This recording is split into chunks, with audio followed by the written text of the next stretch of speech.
The night is young, our memories echo inside me. As time is slowly ticking away, I miss the way that we were in harmony. I'm having trouble letting go. I close my eyes and wish you were closer. Now we're like footprints in the snow, slowly fading until it's over. Our memories will last forever, and I'll love you for eternity.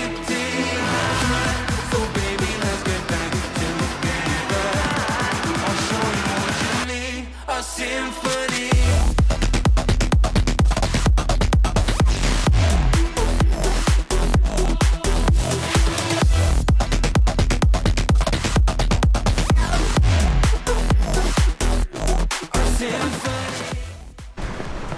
Assalamualaikum teman-teman semuanya. Bismillahirrahmanirrahim. Untuk pagi hari ini jam 6:14. Programnya hari ini saya mau iziran. Targetnya 1 jam. Ini posisi saya di Magelang. Ya, kalau untuk target yang lain karena iziran ya pakai heart rate-nya yang enggak terlalu tinggi ya, maksimal ya maaf training kalau bisa, atau zona 2 mungkin itu saja. Dan untuk kesempatan hari ini mungkin kita akan bahas terkait dengan iziran itu sendiri ya, karena saya sedang melaksanakan iziran juga. Oke, mari langsung kita bahas.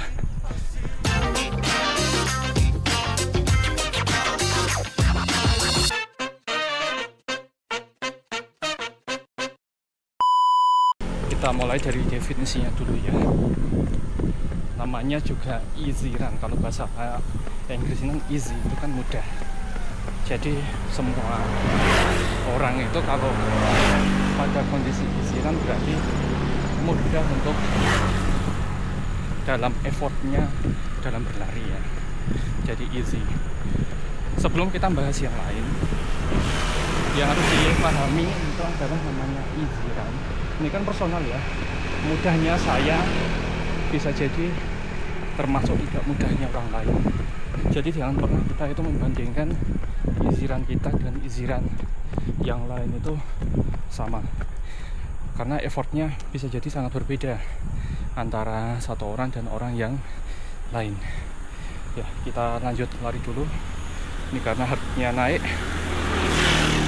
harus jalan dulu karena saya mau pakai MAF training ya. Cara untuk menentukan iziran kita itu bagaimana, itu sebenarnya ada 2 cara, yaitu dengan alat atau ya dengan manual. Jadi kalau dengan alat itu ya berarti datanya data objektif, kalau manual itu data subjektif. Kita bahas satu-satu. Yang dengan alat dulu. Kalau dengan alat otomatis kan pakai smartwatch seperti itu. Kalau iziran itu sendiri biasanya kalau di smartwatch ada yang menyampaikan di zona latihan 2 atau di MAF training itu dimasukkan di iziran ya, zona 2, zona 3 itu masuk dalam kategori iziran. Tapi ada juga yang menyampaikan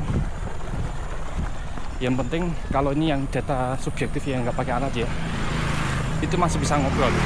Lah saya ngevlog seperti ini sebenarnya kategorinya kan iziran, karena kalau misalkan di tempo atau threshold nggak mungkin saya bisa ngevlog seperti ini.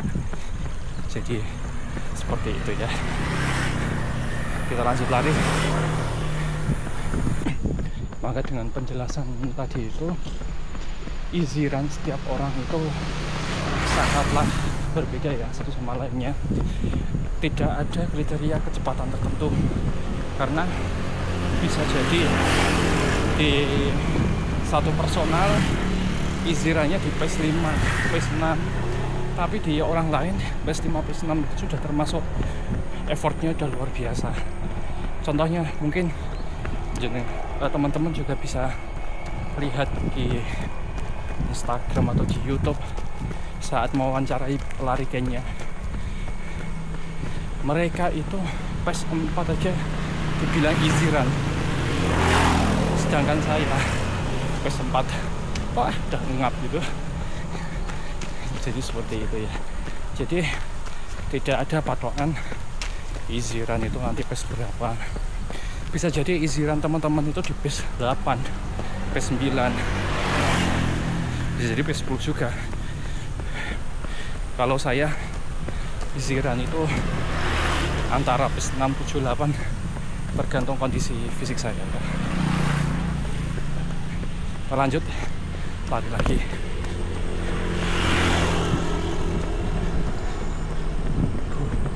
Terus apa saja yang perlu kita siapkan untuk melakukan easy run? Sebenarnya sederhana aja ya. Kalau saya, sepatu, jangan pakai sepatu plat karbon, pakai sepatu yang khusus untuk easy run, daily trainer, recovery shoes. Intinya jangan pakai plat karbon, karena kalau plat karbon kan untuk yang race day atau untuk yang kecepatan. Kalau pakaian sama celana terserah aja ya, seperti itu. Bahkan barefoot juga boleh sebenarnya, atau tanpa sepatu. Kalau bahasa Jawanya itu nyeker. Tapi kalau bagi yang nggak terbiasa ya lebih baik pakai sepatu. Tapi jangan sepatu plat karbon ya, bisa diperhatikan itu. Untuk cara melakukan easy run bagaimana teknisnya ya. Jadi untuk secara teknisnya sederhana saja. Tadi bisa pakai smartwatch. Kalau smartwatch tadi itu kan easy run versi data objektif ya. Karena kalau data objektif kan nggak bisa dimanipulasi. Jadi tubuh itu merasakan benar-benar bahwasanya lari yang kita lakukan itu memang easy atau mudah untuk tubuh kita. Yaitu tadi itu di kisaran zona latihan 2 atau zona latihan 3. Mungkin kalau teman-teman tidak paham terkait mass training atau zona latihan 2, bisa klik video yang ada di atas ya, seperti itu. Itu kalau untuk yang pakai alat ya. Kalau yang manual gimana? Yang pakai tes berkaitan dengan bicara, otomatis kan memang harus punya lawan bicara ya, kayak gitu. Kalau lawan bicara ya harus ada temennya untuk lari bareng ya, ada temennya untuk lari bareng seperti itu, ngobrol santai. Kalau masih bisa ngobrol, oh berarti itu easy. Tapi kalau udah atau ngap kayak gitu ya, itu berarti udah terlalu cepat, bisa dipelankan. Jadi seperti itu ya untuk teknis berkaitan dengan easy run. Nah, kalau sendiri nggak ada temannya gimana dan nggak punya smartwatch, ini berkaitan dengan nafas ya, sama jantung kita. Kalau nafasnya kita udah tersengal-sengal, sebenarnya saya belum tersengal-sengal nih, saya harus jalan karena saya pakai smartwatch dan ternyata heart rate saya udah naik tinggi ya. Kalau ternyata nggak punya teman partner dan nggak punya smartwatch, ya memang pada akhirnya salah satu patokannya itu pakai nafas ya. Nafasnya kalau udah tersengal-sengal mungkin lebih baik dipelankan lagi, seperti itu ya. Kita menikmati pemandangan dulu ya. Inilah pemandangannya daerah Magelang. Makanya Borobudur Marathon itu luar biasa. animonya, karena memang pemandangannya di Magelang itu masih asli. Karena rumah saya itu di dekat Borobudur. Ini bukan jalan yang dipakai untuk Borobudur Marathon ya. Ini di tetangga desa saya. Ya, kita lanjut lari sambil menikmati pemandangan. Yes, luar biasa. Kita bahas manfaatnya kita melakukan easy run. Banyak sekali manfaatnya saat kita melakukan easy run ya. Kita bahas satu-satu. Kalau dari teman-teman kok ternyata pembahasan saya ini masih ada yang kurang, bisa disampaikan di kolom komentar. Yang pertama, ini karena base-nya atau kalau pakai smartboard itu adalah zona 2, zona 3, maka ini kan melatih kardiovaskular sama otot kita ya, sebagai dasar aerobik. Jadi memang semua atlet siapapun itu ya, itu atlet ya, apalagi kita yang pelari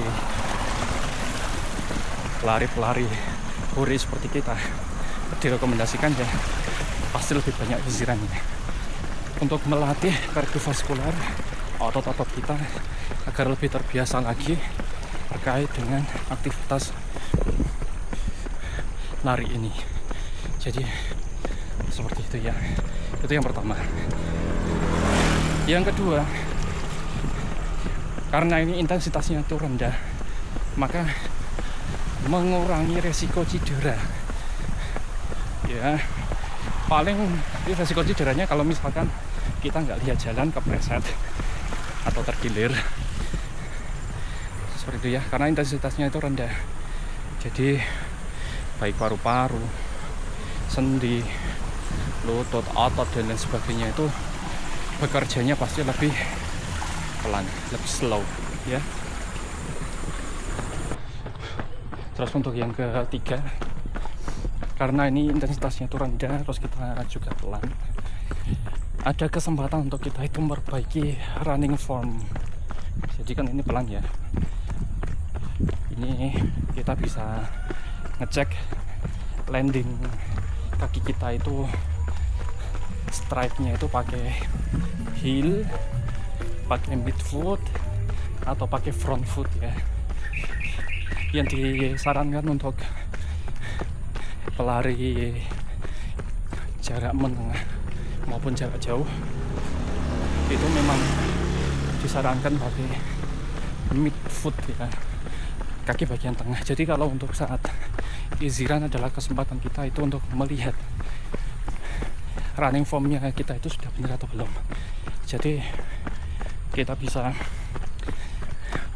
ngecek ketepatan running form kita.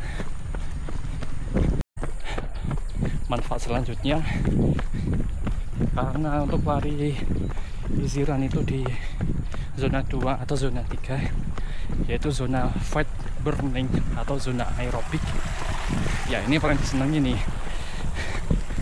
Jadi yang pasti nanti akan menjadikan lemak itu sebagai bahan bakarnya ya, lemak sebagai bahan bakar yang otomatis itu akan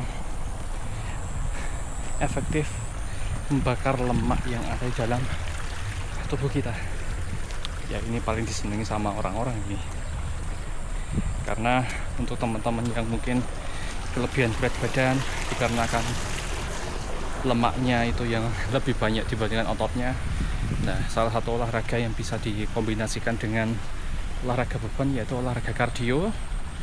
Kalau olahraga beban untuk menambah massa otot, nah kalau untuk yang kardio itu sebagai instan untuk membakar lemak ya. Jadi itu, kita lari lagi. Kira-kira berapa persen kita melakukan easy run di dalam program latihan kita? Beberapa jurnal maupun coach juga menyampaikan bahwasanya harusnya mayoritas untuk lari kita itu easy run. Kalau dikira-kira ya 80% latihan kita itu harusnya easy run. Misalkan pun ada speed session, tempo ataupun interval, diawali dan diakhiri pun juga dengan easy run. Jadi gitu. Jadi kalau pengen ada improve terkait dengan lari kita, maka 80% itu sebenarnya adalah easy run, bukan latihan kecepatan terus. Ya, semoga bisa menjadi renungan untuk kita, karena bisa jadi kita itu lari pengennya langsung kenceng gitu kan, ternyata enggak. Ya, kira-kira dari teman-teman ada tambahan apa lagi nih terkait dengan easy run? Silakan bisa disampaikan di kolom komentar. Ini saya masih kurang 10 menit ya untuk programnya pagi ini, tapi jalan dulu gak masalah ya. Kita lihat pemandangan dulu. Tuh, ada gunung, saya lupa itu Gunung Sumbing atau Gunung Sindoro, kelihatan dari sini. Dan jadikan untuk easy run itu sebagai menu yang paling utama dalam kita berlari. Selain juga harus ada strength training, termasuk juga latihan kecepatan, tempo, threshold maupun interval untuk mengimprove ya. Tapi yang paling penting itu sebagai dasarnya itu adalah easy run ya. Kita lanjut dulu nyelesain larinya, cuma tinggal berapa saat lagi udah selesai ya.